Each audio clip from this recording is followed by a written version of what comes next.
publicado, né, na imprensa, principalmente pelos opositores, que haveria uma liberação de emendas para favorecer essa votação. Muito bem, o deputado Heráclito Fortes fez discurso na tribuna falando a respeito desses números e você trouxe alguns aqui para nós. Eu trouxe os números que foram disponibilizados pelo próprio deputado Heráclito Fortes, no levantamento que ele fez sobre a liberação de recursos. Ele tenta exatamente desmistificar essa ideia de que a votação a favor de Michel Temer não é resultado da compra de voto. Porque o resultado que se vê da liberação de emendas, Joelson, é que todos os partidos foram beneficiados. E curiosidade, o segundo mais beneficiado foi um partido que não deu um único voto a favor de Temer, o PT. Vamos então acompanhar esses números aqui, trazidos por Fenelon Rocha. Aqui você tem como o que mais recebeu, o PMDB, com 651 milhões, somando as emendas totais. Depois você vem o PT, com 478 milhões. Em seguida, o PSDB, com 443 milhões. Depois, nessa lista aqui que a gente tem, o DEM, com 202 milhões.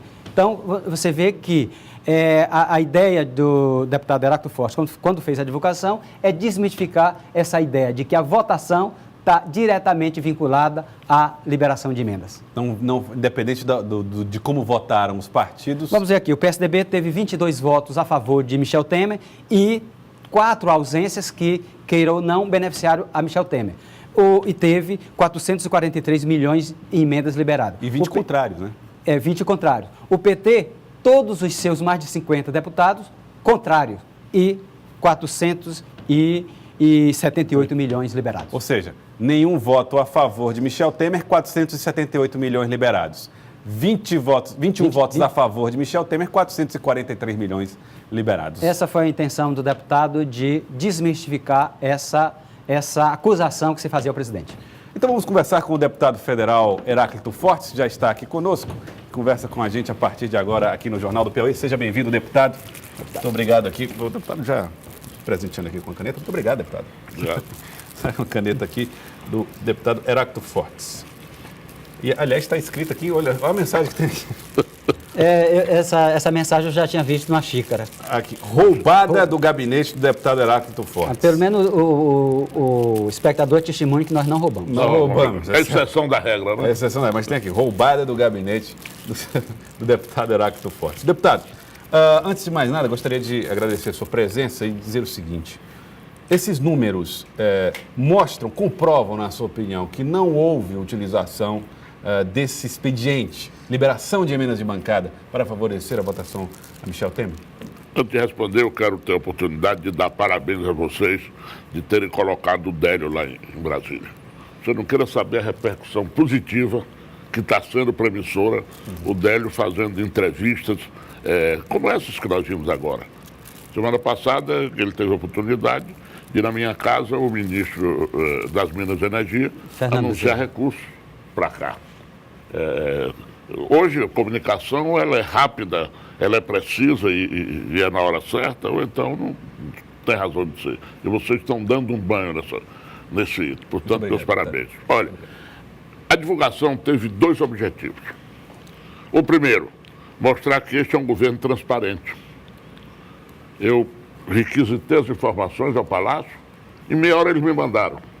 E o segundo foi para desmistificar, porque você via aqueles cabeça tonta, ir para a tribuna, foi comprado, custou 1 milhão de fulano, 10 milhões de ciclano. Eu não citei nomes, porque isso é papel de dedo duro e de informante, eu não sou.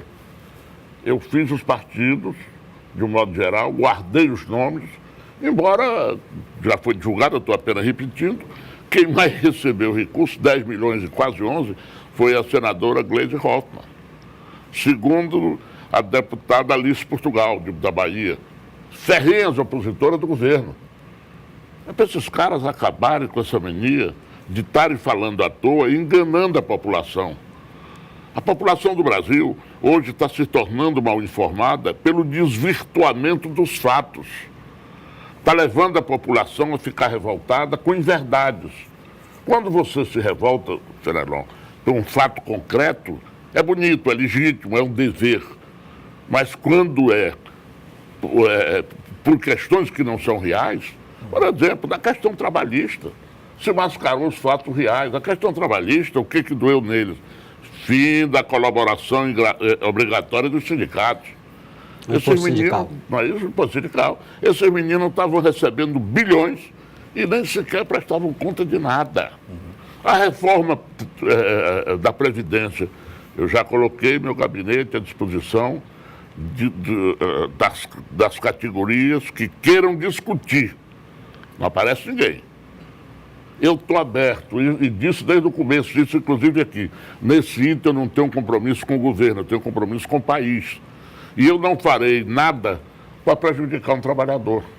É preciso que essas coisas sejam discutidas, tragam os argumentos. Agora, deputado, deixa eu só me interromper, porque o senhor falou assim, que não foi por causa da votação em relação ao processo do Michel Temer que as emendas foram liberadas. Mas, além da liberação das emendas, evidentemente que o governo também falou com os partidos ali do centro sobre cargos. E tanto que esses partidos estão cobrando agora. Só votam a reforma da Previdência se os cargos forem entregues. Não seria uma demonstração de que o governo utilizou, sim, a máquina para Isso vem desde a época do Roberto Cardoso Alves, do edando que se recebe. Foi naquele episódio da mudança de governo, a tentativa do parlamentarismo e a diminuição do período de governo do Sarney. Na Constituinte. Na Constituinte. Eram 6 anos, e aí discutiu-se para 4 anos e houve aquele acordão, terminou com 5 anos. Isso não é de agora. Mas ninguém discutiu mais o edando que se recebe do que o PT quando estava no governo. É só ver quem ocupava os cargos, como ocupava. Isso é uma bobagem. E governo de coalizão é isso. Você não pode governar sem apoio partidário. Agora, você não pode escolher mal. Você não pode botar gatuno nessas posições. Você tem que colocar e tem que fiscalizar. Mas cargos... Aliás, você sabe o que eles mais se queixam lá em Brasília, Cerelon? É que o PT ainda dispõe, hoje, de 40% da máquina do governo. Deputado, tem aí em vista, com prioridade do governo, essa votação das reformas, particularmente a reforma da Previdência, que precisa de quórum qualificado. O governo tem condições hoje de aprovar essa reforma? O tema que é tão polêmico. Olha aqui, eu vou dizer que eu sou aberto nessas coisas. Eu vi agora, por exemplo, o Marcelo Castro falar dessa vontade dele de um sistema misto e cita como exemplo a Alemanha. Oh, meu Deus, infelizmente o Brasil não é Alemanha. E eu me lembro de uma conversa que me foi contada pelo ex-deputado Aldo Rebelo, que é uma figura extraordinária, com Miguel Arraes. O Aldo estava empolgado com esse sistema e foi conversar com Arraes. Ele disse, aí, doutor Arraes, é voto de lista, se resolve na convenção. Aí, doutor Arraes deu 2 baforadas no cachimbo e disse, ô, seu Aldo, e quanto vai custar essa convenção? Isso não é verdade? De alguma forma. Alguma forma. Então, não é isso, gente. Esse sistema do distritão, por que é o sistema do distritão? Antigamente, o voto de legenda ajudava o país. De que maneira? Você pegava o próprio Miguel Arraes, Ulisses, o próprio Lula. O Lula era candidato e sabia que ia ter uma votação muito grande. E procurava dentro do PT as lideranças sindicais ou lideranças de bases sociais, mas com competência e com capacidade. A mesma coisa os outros partidos faziam. E aí qualificava o debate. De uns tempos para cá, para cada tiririca você bota 10 que não sabem e que vão para lá desqualificar o plenário. Então, isso que nós temos que aperfeiçoar, nós temos que mudar o debate. Fenelon, você no começo da sua vida, nós somos mais ou menos da mesma idade. Você chegou, não é isso? Na época da Ardeira, você tá mais conservado. Tá certo. Mas veja bem, no começo da vida, nas diretas já, na campanha do Tancredo, se você procurasse e tivesse a necessidade de ter 30 homens públicos falando em cidade diferente do país, no mesmo dia, na mesma hora, todos os 30 enchiam as praças.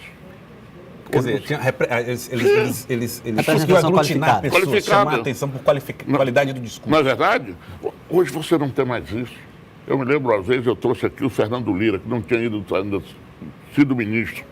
Fez um comício na Vermelha. Foi uma apoteose. Grande orador. Não é isso? Hoje você não tem mais. Nós estamos, a coisa está secando.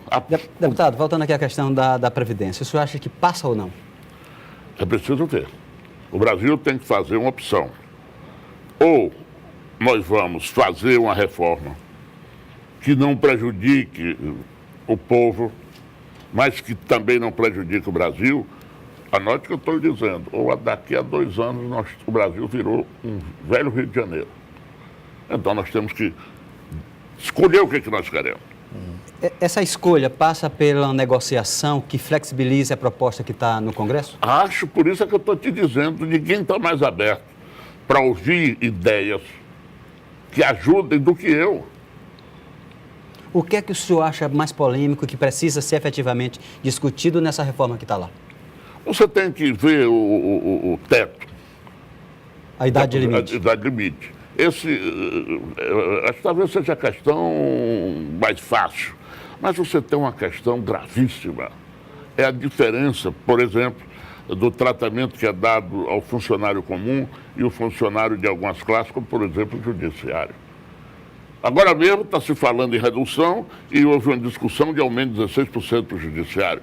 Felizmente, o que se sabe, a ministra Carmen Lúcia retirou de pauta.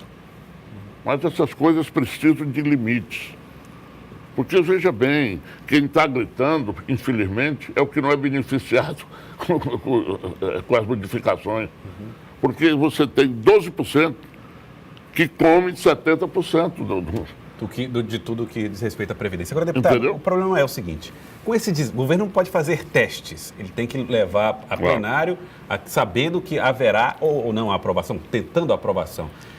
Depois desse desgaste do presidente Michel Temer, ele vai conseguir a votação, a quantidade de parlamentares necessárias, 308 deputados para essa aprovação? Não tenha dúvida que o desgaste do Michel, em parte, foi pela coragem de enfrentar as duas reformas. Tanto é verdade que no dia que as reformas foram para o plenário da Câmara e do Senado, aí começou esse episódio do JBS. Foi cronometricamente coincidente. Coincidente ou armação para o senhor? Armação. Eu não discuto os fatos. Eu não discuto os fatos. Mas vamos para a reforma aqui, política. É uma vergonha o que está acontecendo. Primeiro que não é uma reforma, é um remendo. E é um absurdo. O Brasil vive de remendo e remendo a cada período de véspera de eleição. Segundo, os presidentes de partido viraram pedinte de arrecadação, de porta de igreja com chapéu na mão. Isso é um absurdo. Você não vê a discussão de nada para aperfeiçoar o sistema político como um todo. É cada um brigando para arrecadar mais dinheiro. Eu me nego a participar disso. Eu sempre fiz política de outro estilo. E vou dizer aqui, anote, um dos próximos escândalos que nós vamos ter vai ser com relação à investigação da aplicação dos recursos eleitorais por esses partidos. O que está, senhor Fenelon, de contabilidade fictícia, fajuta espalhado por aí, é um absurdo. E nós não podemos, porque antigamente o presidente do partido lhe conquistava pela liderança. Hoje ele está conquistando pelo caixa que tem para lhe dar subsídios financeiros para as eleições. A coisa não pode continuar assim. Nós estamos repetindo em outro setor o que aconteceu com as empreiteiras. Eu estou dizendo isso aqui, estou alertando e vocês anotem o que eu estou dizendo. Você acha que seria importante voltar o financiamento das empresas? Não importa de quem seja, o problema é a fiscalização. O mundo inteiro a empresa participa, agora tem que ter critérios. Porque o mal disso é o Caixa 2. É o dinheiro que vem na calada da noite. Esse sim, esse é que é o perigo. Tem remédio para ele, não? Para acabar, quero crer que não, mas para evitar, sim.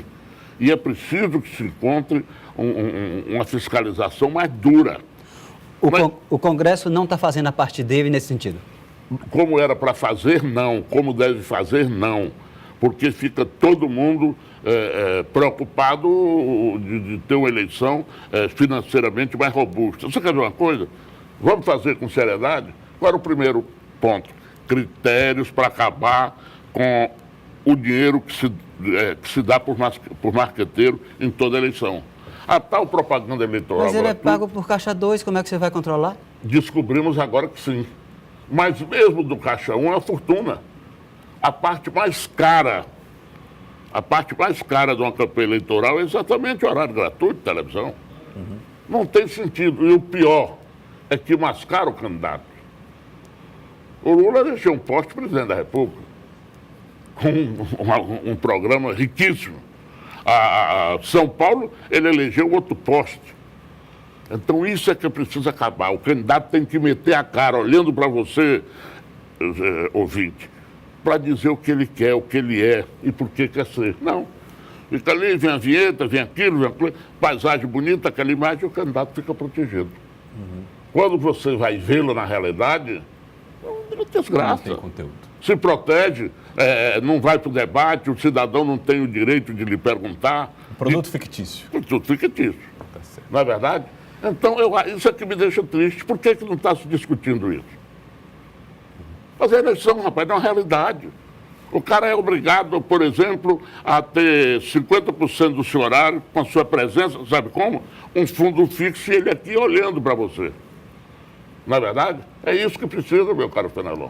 Tá certo. E eu espero que o Brasil chegue a isso. Deputado Federal Heráclito Fortes, muito obrigado pela sua participação aqui no Jornal do Piauí de hoje. Muito obrigado. Fenelon Rocha, muito obrigado a você também, Fenelon. Sempre à disposição. Muito obrigado, Fenelon Rocha.